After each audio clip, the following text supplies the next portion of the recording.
It's a good tuna, but I think I paid too much. I always wear my mask and wash my hands after going home. I am the king of the ring. Welcome to the Japan What Podcast, episode 207. And I am your host, Matthew, PMBigelow.com. And I'm coming at you from the Aizumicho Studios in Shinjuku, Tokyo, Japan. The Armpit of Asia. Covering Japan Society 5.0, AI markets, the supply chain wars, rising conflict in the Indo-Pacific, depopulation, migration, and more. We thank you for coming along the adventure that is today's show. Busy day as usual. Finally exiting the Ides of March, well into April here. We're recording this on April 9th, 2025. See if we can get it out on the same day. I recently have uploading issues, if you can believe that. But I won't bore you with those. I'm not sure. I'm just going to get into it. So we're looking at the state of Japan and being as objective as possible. I'm not a file, and I'm not a phobe. I'm just here. So let's take a look. And I don't know. Recently, the Trump trade tariff wars have been going full swing. I'm not going to cover it because it's too insane. And things are still riling and frothing around. If we take a look at the Nikkei price chart right now, it's down 2.6% today. It's hovering at around 32,000. If we look basically a month ago, it was at 38,000, so it's down about 13%. It bounced back after the trade tariffs were introduced by the Trump administration. This sort of reconfiguration of the supply chain for the global supply chain, and it bounced back, but then it's going down again. And there's nothing really. It's like the major news, but it's just that's all you can really say about it. So I'm not going to cover it really today. Much at all, except for just saying right now that's what we're dealing with. I will say this though, a lot of one idea is that there's a reshoring going on, that a lot of the companies around the world create all of these factories in these different countries and employ a bunch of people there, and then resell those via other markets back into the United States and make a neat little penny, and that's how it's been going for the past 30, 40 years. And everybody's saying, well, now we're going to get the factories back. And as I have been covering AI for the past 10 years and big tech and through podcast and researching and things like that, one thing that I will say is that a lot of people are saying, well, all of these people in these first world countries aren't going to go and want to make jeans in these like Southeast Asians do. It's like, well, the factories are probably going to be automated. And that's probably a major reason why they're being reshored, is because they're going to just be automated factories making all of the clothes, and you'll be able to pay the robots over time even less than a bunch of Southeast Asians or South Asians, a bunch of Bangladeshis. So who knows? The price of clothing may even go up as the labor goes down. But there's probably not going to be a bunch of obese, American hillbillies driving their Ford F-150s into a clothing manufacturing plant to make T-shirts with funny English words on them for some sort of second world market. It's just gonna be robotic factories. That's my guess. And so there's that. So you can take that for what it's worth. You can be like, yeah, what? All these people gonna just die, baby. Well. Maybe they're kind of going, hey, we can make robots now and we can automate it, and then we don't have to deal with supply chain bottlenecks. We don't have to deal with people getting injured, and we don't have to deal with getting scammed, or it's just like, hey, we've reached a threshold where this is the new moneymaker. Let's do that. So that's my take on that. Is it right or is it not right? Is it right? Or is it not right?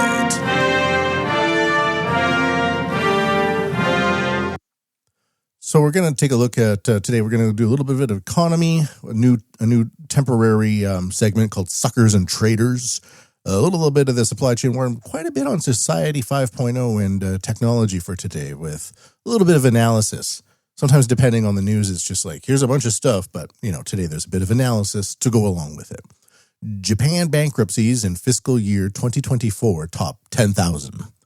The number, this comes to us from Kyoto News via japantoday.com today, April 9th, 2025. The number of corporate bankruptcies in Japan surpassed 10,000 for the first time in 11 years in fiscal 2024, with small to medium-sized firms bearing the brunt amid a labor shortage and higher prices, a survey by a credit research company showed Tuesday. The failures involving debts of at least 10 million yen rose 12.1% from the previous year to 10,144, according to Tokyo Shoko Research. Firms with less than 10 employees made up 89.4% of the total, as they struggled to finance their businesses after the end of special tax deferral measures introduced during the COVID-19 pandemic. It said total liabilities dropped 3.6% from the previous year to 2.37 trillion yen. By industry, the services sector saw the highest number of bankruptcies at 3,398, up 12.2%. The largest since fiscal 1989. That's when the last crash happened, by the way, when the bubble era came to an end, and Japan, as we knew it, started living off of its fumes. The construction sector followed with 1,943 cases, an increase of 9.3%. That's interesting because we've had such a construction boom, but I think it's slowing down now. Bankruptcies in the logistic industry fell 3.8%. Anyways, blah, blah, blah. So a lot of this stuff has to do with the COVID stuff, and I was talking with a guy who is involved in providing digital services to small to medium-sized companies. And he was saying that during COVID, a lot of companies were able to get a lot of extra money from the government by just expanding their hours. Like a coffee shop, some guy who runs like a truck stand, he has like a coffee shop in his truck, would normally work from like noon to 5 or something like that. The government said, well, if you close down your business by 7 p.m., we'll give you extra money. So they just said, oh, yeah, we're going to close it down by 7 p.m. And they racked up a bunch of extra funds that way. But now with inflation going up crazy, fewer and fewer people are going out. And it's actually phenomenal. What happened here? The 400-gram bag of coffee at my local supermarket went from 1,000 yen to 1,400 yen last week. And this is after the previous place where I got my coffee saw increases from like 450 for 200 grams, 450 yen for 200 grams of coffee, up to 950 yen for 200 grams of coffee. But like 5 years ago, it was 350 yen. So we're seeing all these prices go up, and most people are just saying no. Like more and more, for me, convenience stores are becoming no-go zones because they're filled with disorganized foreigners, and the prices are going up and the food isn't as good, and they rub their hands all over the tops of your items when, like, instead of grabbing a drink by the side, they'll just grab it by the top after they've been fiddling around with a mop or something like that. It's disgusting. So we are seeing the services sector go down, and I think more and more people are ordering in. So it's just an interesting sort of litmus test, the canary in the coal mine. The bankruptcies are going up in Japan. So there's that. Let's take a look at suckers and traitors.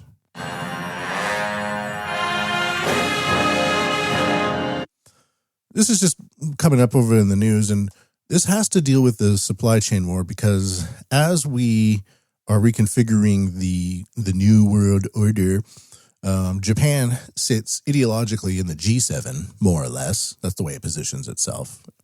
But it's physically located in Asia. So it has these two kind of,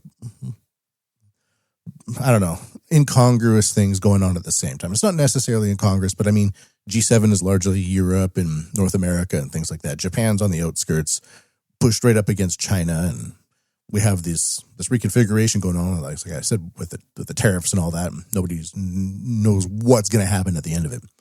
But things get mixed up over here, where one side overlaps into another, I guess is what I'm saying. And this comes to us from the Asahi Shimbun from April 8th, 2025. I thought this was kind of interesting. 2 Japanese men suspected of aiding North Korean IT impersonator. It's a very 2025 style of crime, isn't it?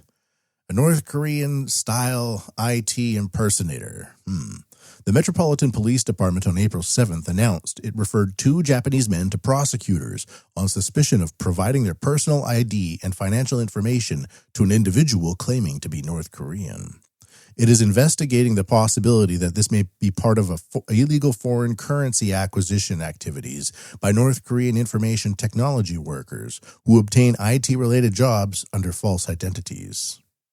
According to the MPD, both men had already been acquainted with an individual claiming to be North Korean for 7 years before sending this third man images of their driver's licenses and bank account numbers. This was done via a messaging app in September and October 2020. Someone then impersonated the 2 men and illegally created accounts on a major crowdsourcing website. The believes. The MPD said the impersonator received a work opportunity apparently placed by a Japanese company through the website. The then remuneration was transferred to bank accounts under the pair's names. They took approximately a 10% cut as a commission before transferring the remainder to an overseas bank account designated by their acquaintance. This particular website system does not require users to register any identification when creating an account before accepting job postings. However, investigators pointed out the perpetrators may have done this in an attempt to raise their credibility in the eyes of clients. Well, yeah, no shit. So apparently, it kind of goes off the rails from here, but the article goes on to say that North Korea might be doing this on a larger scale, deploying various so-called IT experts to acquire credible credentials to import a lot of money to fuel its nuclear ambitions. I don't know if that's true. I don't know if that's taking a leap or if this is the government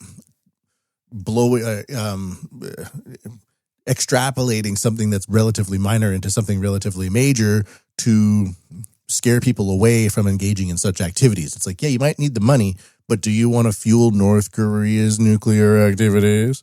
Or are these just scammers? I don't know what the end result is, but to say that a North Korean IT worker is going to use your identity to fund nuclear research also seems like a bit of a stretch to me. Although I don't know how vast and widespread these activities could be. I could be in the wrong here, but that's the traitor idea. Very interesting that people would allow North Koreans to abuse their identity. I know I wouldn't, but maybe these are very young guys and maybe they have no connection to any sort of history now, because anybody under the age of 35, in my opinion, is like a new human. They've grown up with a smartphone. They don't have really any experience of being alone without this type of technology. And it's always being included in like this ever expanding present, where you're just always scrolling at the present, but you don't really read history if you don't want to.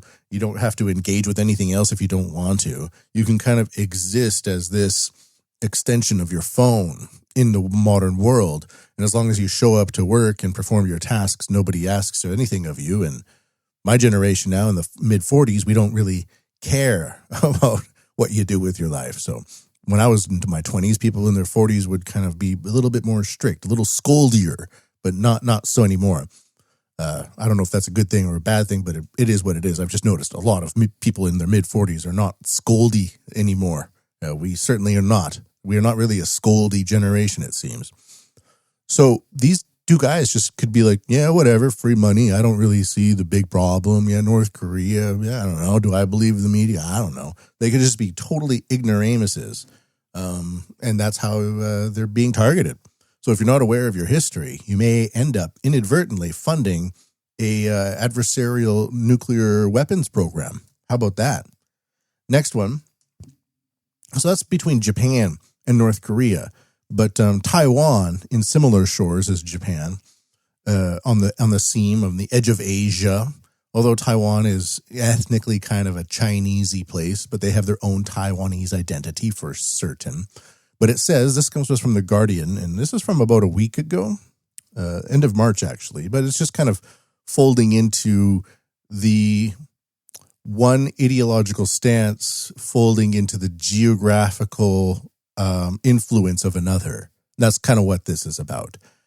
Taiwan jails 4 soldiers, including 3 who worked in presidential office for spying for China. That's pretty... Woo!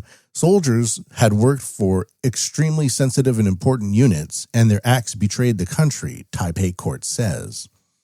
This comes just from The Guardian, right? So who knows what that means. A Taiwan court has sentenced 4 soldiers, including 3 who worked in the president's security team, to jail for up to 7 years on charges of spying for China. The men were convicted of violating the national security law by passing internal military information that should be kept confidential to Chinese intelligence units or agents for several months between 2022 and 2024. That should be it sounds like the material should have been kept confidential for several months, but I think what they mean is the men were convicted for violating the national security law by passing internal military information for months that should have been kept confidential to Chinese intelligence agents. It changes the meaning completely, whether you put for months at the beginning or the end or in the middle of that sentence. 3 of the 4 convicted were members of a military unit in charge of security for the presidential office, while the 4th was a soldier in the Defense Ministry's Information and Telecommunications Command. 3 of the soldiers were discharged from the military before an investigation was launched in August last year after a tip-off to the Defense Ministry. According to the court, the 4 received payments for around 260,000 Taiwanese dollars in return for taking photographs of information with their mobile phones. The defendants had worked for extremely sensitive and important units, but violated their duties to accept bribes and stole secrets by photographing. They said in a statement. Blah blah blah. So there's that. So we have it in Japan. We have it in Taiwan, and I'm not sure what kind of ground truths are in Taiwan. I know that a lot of Taiwanese consider themselves to be totally their own country, but how much of this is being swayed by the rise of China and the technological and economic miracles that have been ongoing there in some regards? It's not like a blanket of wealth has lifted everybody out of poverty in the country, but they do have their own bases on the moon.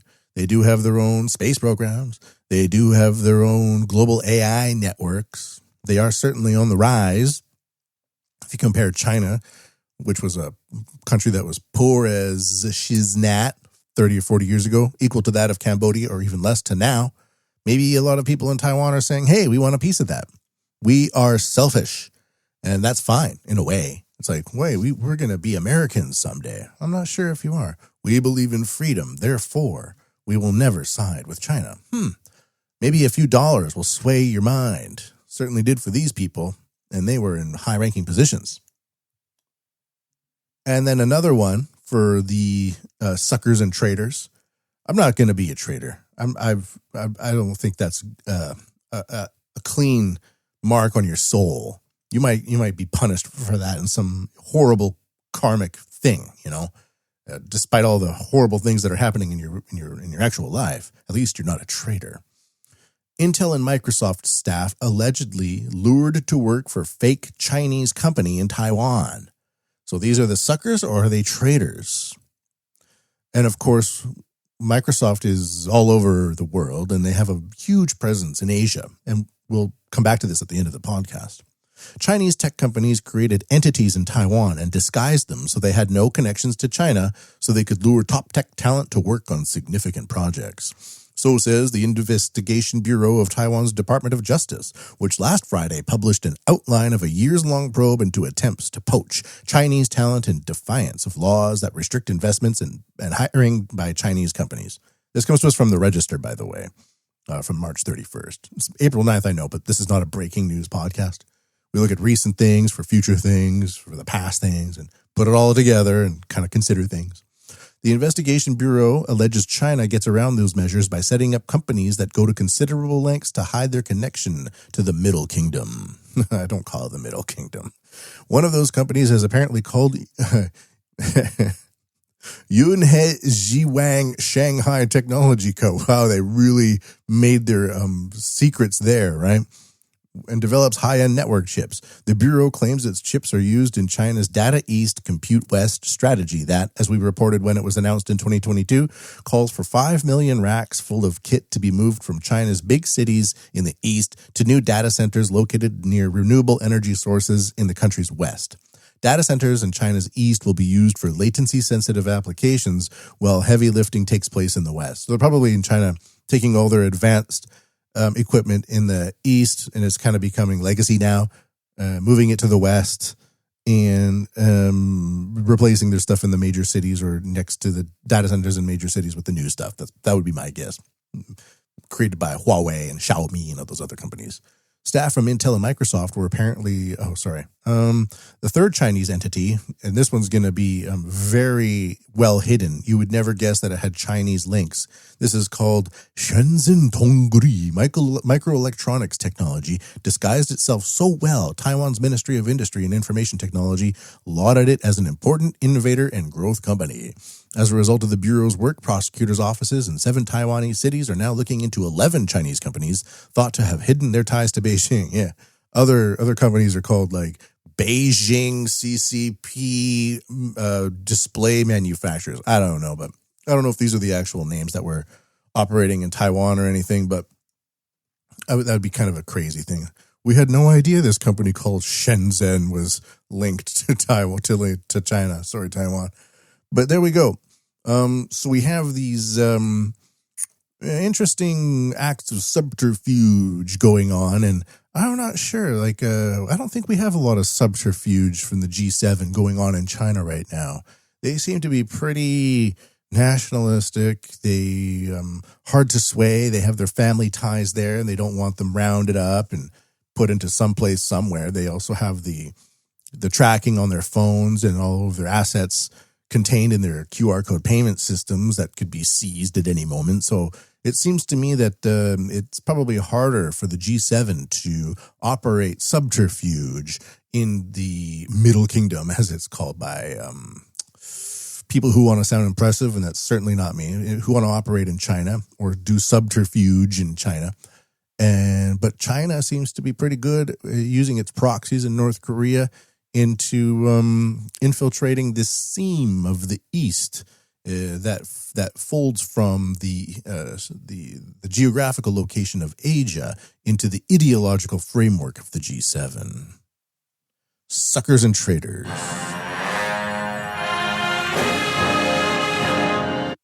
Supply chain war. I always wear my mask. What? Die for the war. Everybody moves. Die for the good, for the good. Die for the war. Die for the war. Not much again for this today, as the most news is just rife with tariffs, this, stupid that. But this comes to us from navalnews.com, and I've been using this pretty frequently these days by a writer there called Kosuke Takahashi. He's a good follow on Twitter, so just following him. Japan Ministry of Defense and Ministry of, I can't remember, MHI signed contract for the development of new standoff missile. Japan awards Mitsubishi Heavy Industries $219 million contract for homegrown version of Tomahawk missile. Mitsubishi Heavy Industries, that's MHI, received yet another major contract to develop this missile. The new missile is called a new surface-to-ship or surface-to-surface precision-guarded missile that utilizes ground equipment that is currently under development also by MHI. The Ministry of Defense in Tokyo said the new missile is scheduled to enter the development phase from fiscal year 2024 to 2032. The contract was signed on March 31st, 2025, the last day of the fiscal year 2024. It seems like it's just a way for Japan to increasingly bolster the defense of its island nations that are dotted around Taiwan or considered the Nansei island chain or the first island chain that hems China in and prevents it from expanding out into the deep blue ocean there. That's why, China is basically going through the China Sea now because there's a lot less resistance down there. But it's a smart move. I think it's a great move. Next, we just got to get the drones in there, right? You got to get domestically manufactured drone swarms and laser arrays on these islands so that it's just not just missiles, but Also, less lethal deterrence. Some Chinese ships start approaching an island that's a little too close. You have this laser array, like optical lasers, like 50 of them, and they just start just lighting up the ship, moving all over the ship, and you just call it a free light show for unexpected guests, and call it that literally. Drone swarms come out, monitor, take pictures, do live streaming so all the other nations can see what China's doing in real time. And I'm not anti-China, but it is kind of aggressive to do this, to nose around in such ways. And I can kind of get why China would get a bit upset for a lot of American naval ships projecting power in the Taiwan Straits there. It is a bit close. America is a bit far. There is that. But this is actual Japan and actual Japanese waters dealing with all this stuff. So there's that. All right. I just heard something go rattle, rattle.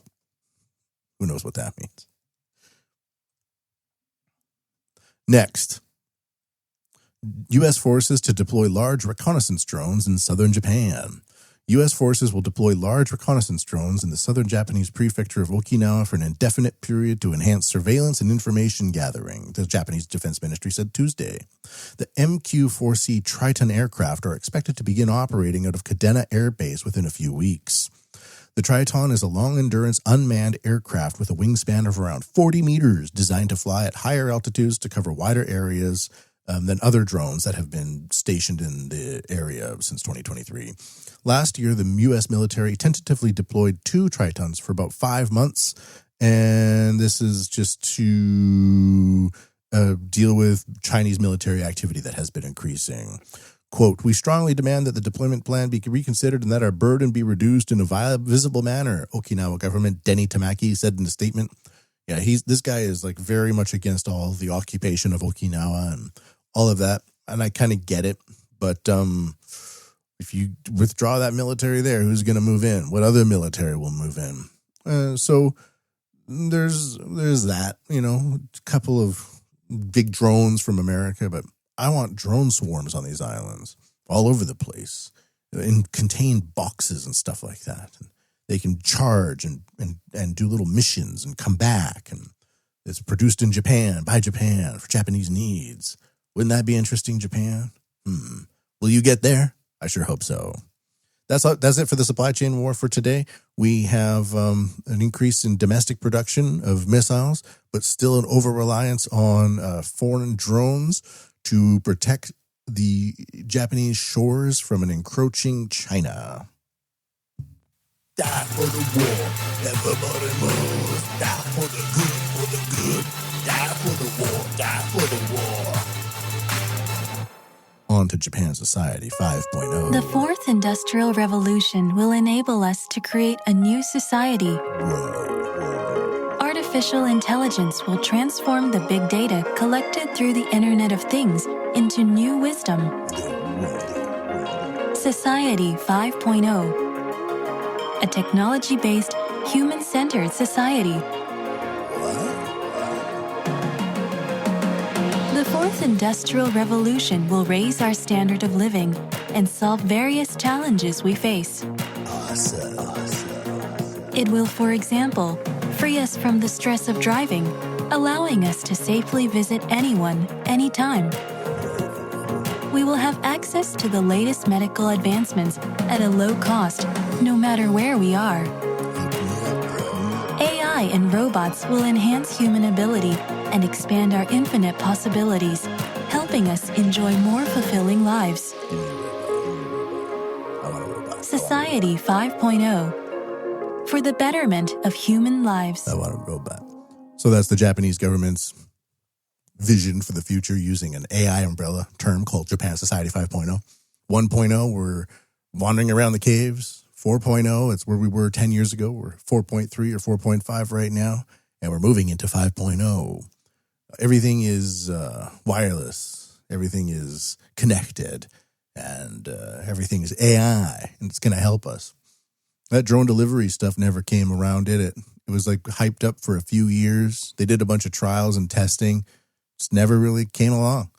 I don't know why, but anyways, I think they're just too noisy.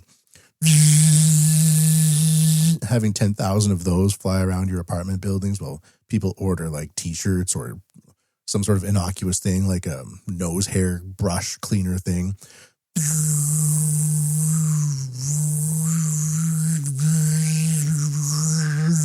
All hours of the day. Sounds terrible. So last week I had the podcast called Digital Boomers, and that was the title of the podcast. And I think this is a main reason why Japan is on the decline.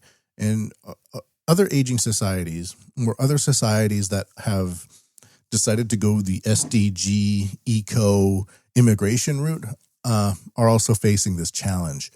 I think it's because you can only do so many things, and you can only do so many things accurately or, very well.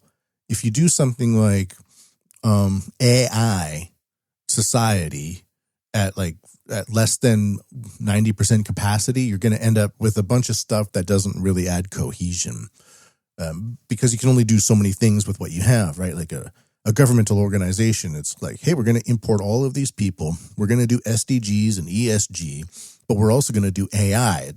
It's too much, in my opinion. I don't think you can successfully leap to the forefront by doing a whole bunch of things at like a B- or a B+ ratio.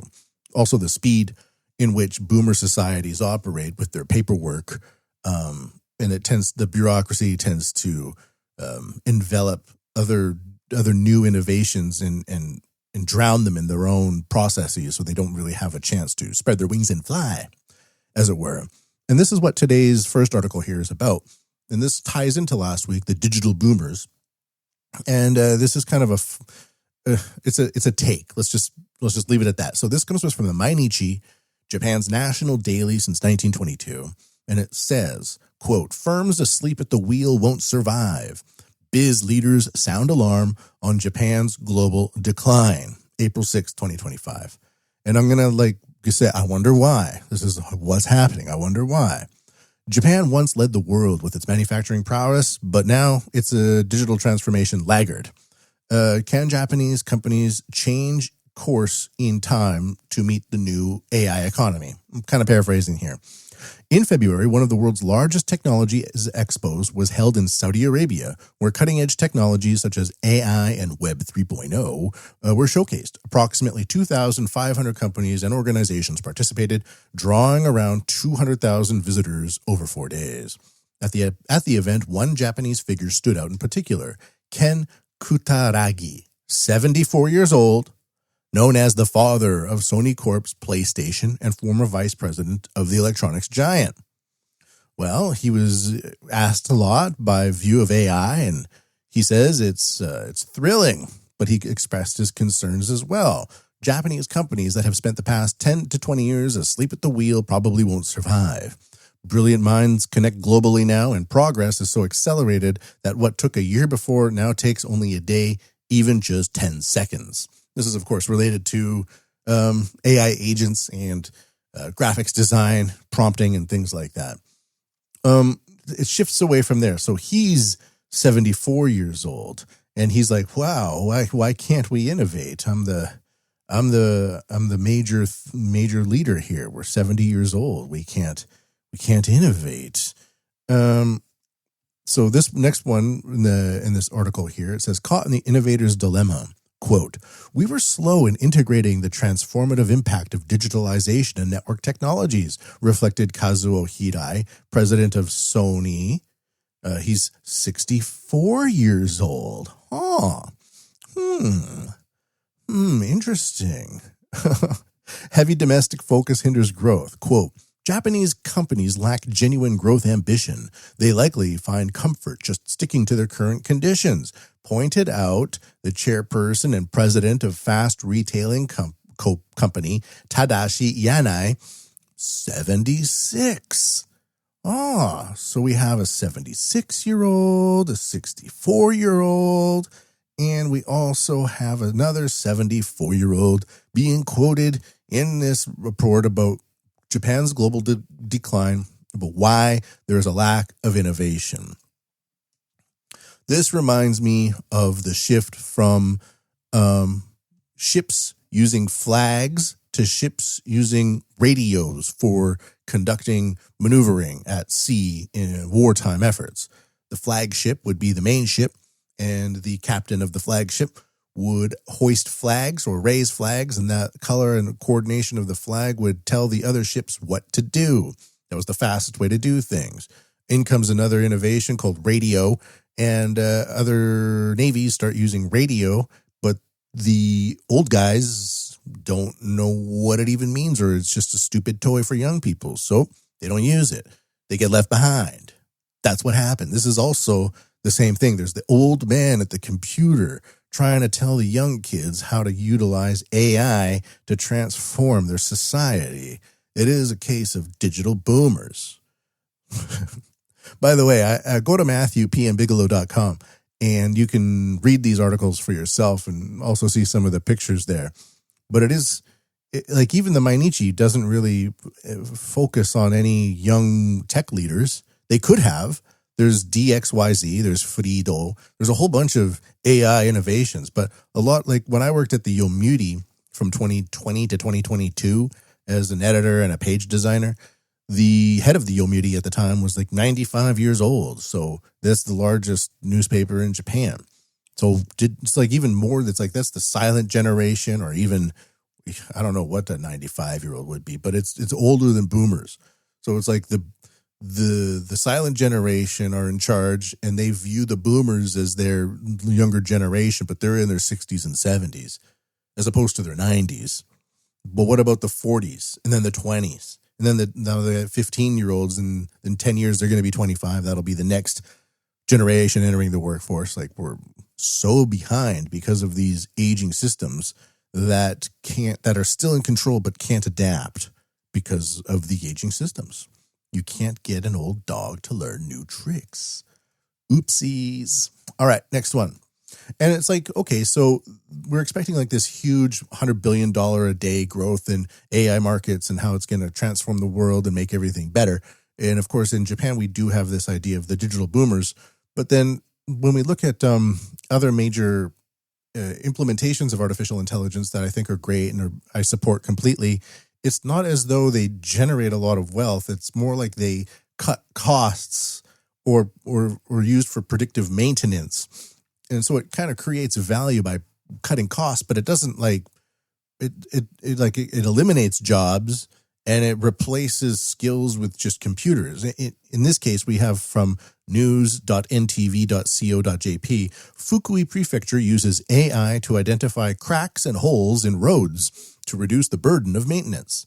This is just a patrol car that goes around the city, and it has an AI camera on the front hooked up to a smartphone, and it's plugged into a computer program. And it goes around the city, and it notes where there's cracks, where there's potholes, and where things need to be maintained and repaired. It sends that back to the municipal office. The maintenance crews review it and then decide how they should repair the roads and what needs to be repaired first. This is apparently something that needs to be done in the spring because there's a lot of snow up there, and the clearing of the snow and all of the things to do with snow. Snow freezes roads, then it melts and it heats up and it cracks and stuff like that. Creates a whole plethora of annual maintenance programs. So it fits well into an AI mold because it is predictable and it occurs every year, and the variety of issues that need maintaining can be identified by a camera in many ways before they become too obvious. So you can kind of do predictive maintenance. And so instead of having to close down roads or repair roads majorly, you can just go in and make minor repairs that would, ahead of major damage. It's kind of like getting a cavity in your tooth instead of waiting for the root canal, something like that. So that's great. And I think it should be a nationwide program. Why the hell not? I think it's nothing but like practical sense for some sort of new technological use, but it's not like it's some sort of major industry. It's just like a camera on a car, and it goes around and it tells people where to go. So that's not really like some sort of crazy major thing. And another one is Bird Buddy. It has launched the Smart Feeder Pro, a smart bird watching camera equipped with high performance AI. So it's like an AI camera that you would hook up to your bird feeder, and when birds come up, it recognizes the bird, takes a picture, identifies the bird and sends it to your phone. That's it. So again, it's why not? If you're a bird enthusiast and you want to have, if you're out and about and you want to know what kind of birds are coming by your feeder when you're out and about, then this would be great for you. But it's not as though this is going to be like make billions of dollars for anybody. And this one as well. Airports begin testing self-driving buses and facial recognition boarding systems. So this, with the aim of, this comes to us from monoist.itmedia.co.jp. And this is, I don't know, is this mainly to help with the boomers too? With the aim of automating driver work and reducing the labor required, Japan Airlines and NEC will test an autonomous driving system and facial recognition boarding system that utilizes NEC communications and AI technology on some sections of business shuttle buses used by JAL Group employees. So it's not for the boomers. Japan Airlines, a level 2 automated driving support vehicle will be operated on some sections of business shuttle buses that operate in the Haneda Airport Development Area. Tier 4's minibus will be used for the business shuttle buses. I've covered Tier 4 plenty of times. Are they involved with the World Economic Forum? They might be. The current demonstration experiment will test mechanisms such as operation and facial recognition technology and real-time confirmation of driving conditions and safety checks. Reservations are made through an app, and the facial recognition system is used when boarding. So again, very simple, very practical. People who have disability issues might not be able to use this, but this is again looking at more streamlining employees and getting things from A to B inside of an airport. It's all highly systemized anyways. But again, this is not like $1 billion venture. This is just streamlining things on the back end. So it's not, okay, you're adding something that makes things a little bit cheaper. So the whole point of this segment of the Japan Society 5.0 is there's the digital boomers and there's the younger companies, and they don't know how to expand and they don't know how to make a lot of money, but they know how to cut costs, and they get kind of enveloped into the existing infrastructure as a cog in the wheel, but not as an independent a new major company. Maybe we're just waiting for the conditions for that to arise, but I have yet to see it. This one here, shifting focus a little bit within the Japan Society 5.0. This kind of freaked me out with, we all know that like our phone is a PSYOP rat. That's what my iPhone is called. You can give your iPhone a name. It's PSYOP rat. That's what I call it. Back when I was less cynical, I called it Bryan Cranston from Breaking Bad, the guy who played Breaking Bad. But now, mere years later, it's called PSYOP Rat. And I was surprised by just how much these things can do just by bringing it around with you. This is called Toppan Edge, Sinumi, and Mitsubishi Capital begin demonstration test of smart authentication combining facial recognition and proprietary Bluetooth technology. Testing hands-free, touchless, highly accurate, multi-factor authentication in the office. So, again, this is just two-tier, multi-factor authentication is going to be a major way that this technology is introduced in Japan to avoid spoofing and to just make things more secure, so you don't have North Koreans running around scamming your employees to get into the inner workings of some highly secured office that uses this technology. It doesn't really matter about how this thing, the reasons and the market cap and all that. I just wanted to focus on the type of data that it's able to transmit based on the fact that you have this phone in your pocket. The proprietary Bluetooth technology with facial recognition scanning enables it to do this. So the aims of this demonstration and roles of each company. So Toppan Edge provides the office-oriented face photo collection and authentication platform Cloak One, which has realized highly secure authentication by including additional functions such as preventing spoofing authentication with a liveness detection function and enabling multi-factor authentication such as face recognition plus an IC card or facial recognition plus a QR code. Cinemi has obtained multiple patents for hands-free authentication using Bluetooth and offers Cinemi technology, which combines high-speed, high-precision location measurement technology using Bluetooth installed in smartphones with secure authentication technology. By achieving more than 10 times the location accuracy compared to conventional Bluetooth, there is no need to bring the smartphone close to the authentication device, and security is ensured by the in-house developed time difference authentication method.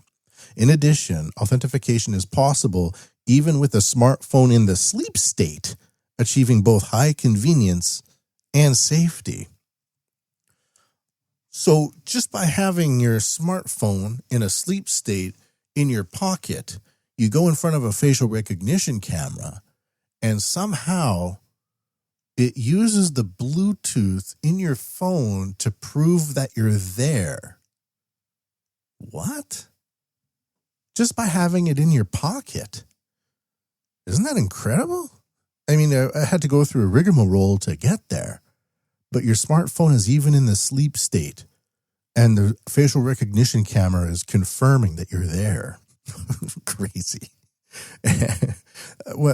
Frequently what I say is, in Japan, it seems, the Japan Society 5.0 is largely passive. It's technology installed into existing infrastructure, and you don't even realize it's there.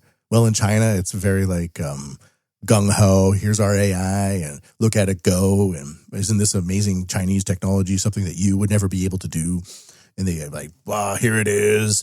But in Japan, it's just like, here's a tablet computer, look into it, and it's identifying you, and now it's communicating with your phone to prove that you're there, so that our corporate overlords don't have to worry about North Koreans spoofing this thing and wandering around inside of a highly secured establishment. Okay. Next, moving on. Speaking of immigrants, salary payments via cashless apps struggle to gain traction in Japan. I'm not actually going to go too much into that, but this was kind of very popular in my estimation in some places such as Malaysia, Hong Kong, and Philippines, where they have a large segment of the population working as in maintenance positions, and they move in from Vietnam or from poorer areas from another country, and they do maintenance jobs. And then they get, what they do is they transfer the money back to their home countries, just like what the Mexicans do in America. And so a lot of these people in Asia were taking their payments via apps, and then the apps would have a transfer function where they could transfer it from one currency in one bank to their home bank in another country or something like that. And it was all fluid and everybody was fine with it. And in fact, that's how they gained lots of market share. But in Japan, that idea would just be crazy because you have all of these regulatory limitations about what you can send and how you can send it. And it tends to be already very established and very secure. It's part of that digital boomerism that I was talking about before. It's actually very robust and it works very well, but it hasn't gained traction in Japan. So apparently only like 3% of people are accepting it. So it's not going in Japan.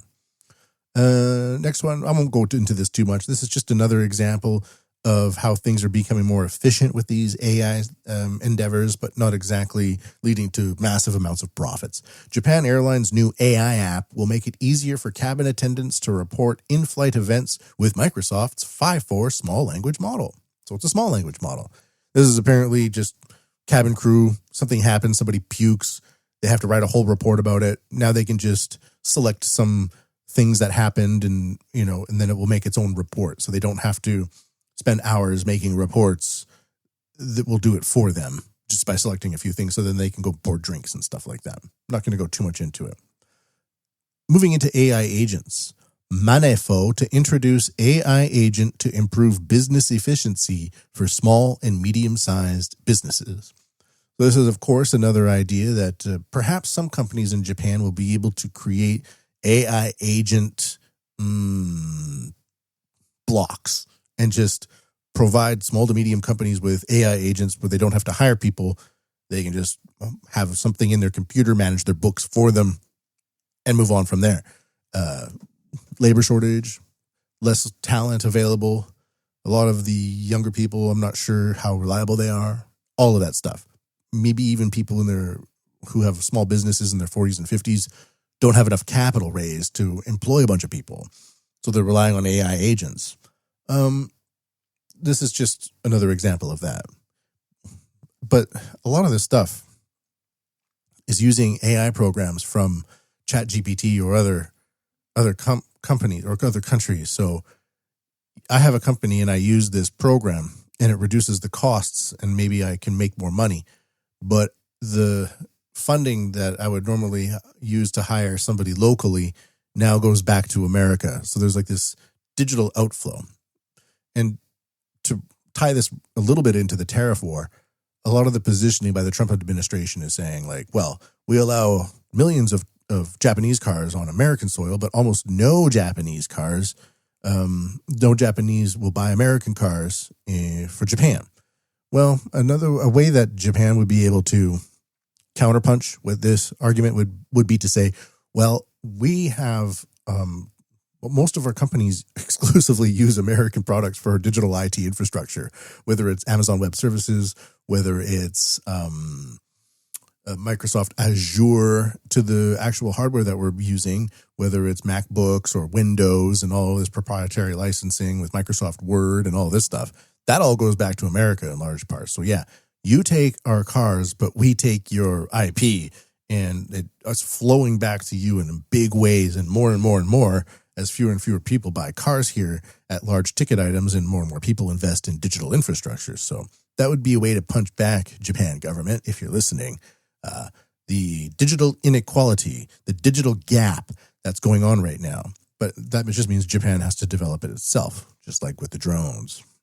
So anyways, Money Forward announced on the 2nd that it will develop and launch an AI agent that will autonomously perform tasks in place of humans in the areas of accounting and human resources by the end of 2025. Isn't that insane? This year, we're going to have employees in our computers. The AI agent will handle expense settlement and the collection and analysis of human resource data, improving the efficiency of operations for small and medium-sized enterprises struggling with labor shortages. In the accounting area, for example, when a Manefo corporate card is used, the AI agent will infer expense categories and payees based on usage history and automatically create a report. In the human resource area, the agent will automatically collect and analyze data such as a parental leave take-up rates in preparation for human capital disclosure. According to the company's calculations, using AI and human resource management, tasks could reduce the time spent on paperwork by 55%. So this, for me, is actually pretty major. Human resources are an overall strain on a company. They don't really make money. They create problems. But you need somebody to put in you need somebody to populate the Excel spreadsheet. But for example, if I'm going on a train and I'm going to another company to do some sort of presentation there, I would have to fill out an expense report, and then that would have to go back to somebody else, and they would confirm it, and then it would have to go up to somebody else, and they compile it, and then they get the accounts back from up above from the head accountant or whatever, and then the money flows back down through everybody's accounts. But what if it was just automated? What if it's just automated? Then you don't have all these people going, I'm so busy, but they're just populating Excel spreadsheets. So that's that. So let's move on to a different topic here. Microsoft shutters AI lab in Shanghai, signaling a broader pullback from China. The IoT and AI Insider Lab in the Jiangxing high-tech zone likely closed in January or February. Microsoft has closed this place amid rising geopolitical tensions. The Shanghai lab, meant to help with domestic development of the Internet of Things and AI technologies, closed earlier this year. It's behind a paywall, so I'm not going to go too much into it. Interesting, the price that they do. This is from the South China Morning Post, and they're offering a 1-year subscription for $8 a month. A lot of other places are like $250 or $350 a year. So Microsoft has invested a lot of money into China previously, into its AI labs and technology labs there. So the fact that it's closing, significant. Is it a pullback? Is it? I'm not sure. Does Microsoft see the writing on the wall here and is making some moves back into America? We're done with China. They're going to take everything anyways. And speaking of the risks of operating in China, moving on to the end of Japan Society 5.0 here and tying it into the fact that we are part of the G7 ideologically, but in Asia geographically, and how depending on what's going on, we're pushed into one region or the other, or have to operate in both at the same time, and how domestic production of these technologies becomes more and more important as we see the amount of reliance that Japan has for America on one side for drones, or the amount of risk that Japan has being strategically located in this area at this time. Remote access backdoor discovered in Chinese robot dog Unitree Go 1. This comes to us from Cyber Insider, March 24th. So we've all seen those robot dogs popularized by Boston Dynamics with Spot, very advanced biomimetic robotic technology, pretty impressive. But there's a lot of components in wireless transmissions and ports and potential chips and recording measures that occur in these things as well that you would never be able to identify or see unless you took them apart and understood every component that you were taking apart. Have you ever taken apart a robot dog to identify the potential spyware? Thought not. Security research have uncovered a pre-installed, undocumented remote access tunnel in Unitree Go 1 robot dogs, enabling full remote control and potential lateral network access. So these are spies. The discovery raises serious concerns about supply chain trust, especially as these robots are widely used in academic, corporate, and even defense-related environments. Unitree Robotics, a Chinese company for producing affordable quadruped robots, markets the Go 1 as a versatile platform for research, education, and industrial applications. The Go 1 is available in 3 variants: Air, Pro, and Edu, with the latter specifically targeted at research institutions. So it would be a way to get all of your R&D scanned into the robot, sent back to China. Despite the differences in pricing and intended usage, all models share the same software architecture and, critically, the same tunnel service installation. So, hey, let's get let's get a robot dog. Well, the Boston Dynamics one's too expensive and there's not enough of them. Well, this Chinese company has millions of them and they're cheap. Well, let's get a lot of those. We need robot dogs now. What about potential spyware? Dogs are man's best friend. They would never spy. Anything else? Nope, that's about it. So that's Japan Society 5.0. So as we can see, with the China coming really into the tech field in the past 10 years, they haven't had to deal with massive amounts of existing successful commercial enterprise companies or major corporations that are difficult to compete against or are interested in keeping up to date, so they absorb a lot of the new technologies into their systems, only for those new technologies to become a cog in the wheel of the pre-existing digital boomerisms. But as we see new countries rise up with their new technologies, even though these countries aren't perfect, they're able to utilize and produce at massive scale these types of innovative products with their own country's interests at heart and exploit people's reliance on foreign-produced advanced technologies because they don't have their own supply chain systems in place domestically to do it themselves, creates a vector for manipulation, for exploitation, and for massive abuse of one rising power against another, as is always the case. If you're an older brother and your younger brother gets stronger than you, well, then what do you stop doing? You stop bullying him, and he might start bullying you.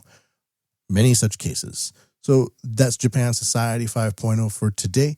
If Japan can't get past its digital boomerisms, and if the media can't stop focusing on the boomerisms within the boomerisms will continue until morality improves.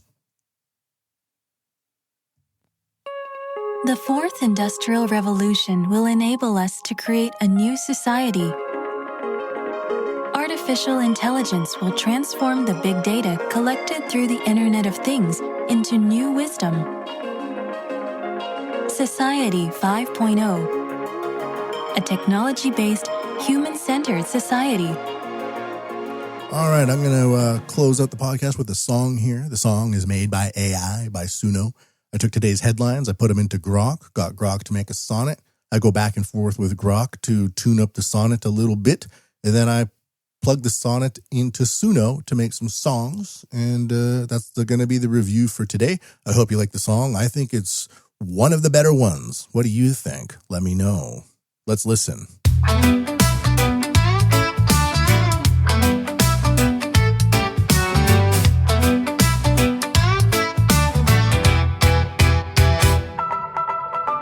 tide of bankruptcy swamps Japan shores. 10,000 firms collapse under debt's weight. Two men conspire, their loyalty abates. Aiding a North Korean through locked doors. Taiwan soldiers for trade secrets for gold. 3 from the president's own house defect. Intel and Microsoft staff disconnect. Lured by a phantom firm, their trust sold. Japan's new missile rises, a steel vow while U.S. drones hum over southern skies. Cashless apps falter, ignored by the crowd, stumbling toward a future unavowed. It's not in the future, it's happening now on the Japan What podcast.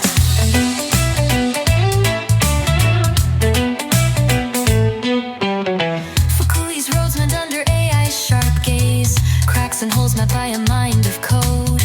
Bird Buddy's lens tracks feathers down the road. A camera born from silicon's bright blaze.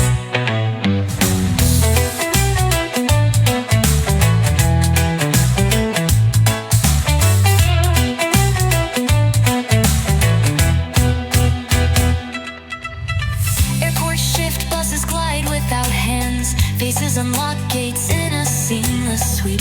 Jane's point on's radar cuts through sleep. Warning of wrecks with AI strict commands. Top hands, Bluetooth binds flesh to machine.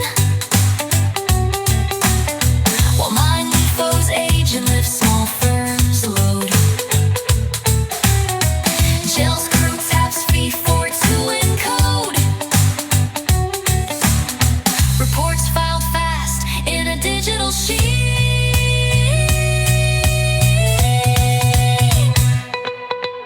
China's robot dog hides a breach within. Microsoft retreats its Shanghai dream thin. It's not in the future, it's happening now on the Japan What podcast. On the Japan What on the Japan What podcast. All right, that's the song. Thank you for listening. So make sure to go to MatthewPMBigelow.com, leave a donation at paypal.me/JapanWUT. Check out the links to review everything we've been talking about today at MatthewPMBigelow.com. Until next time, everybody, I bid thee a warmful and heartful Ja Mata.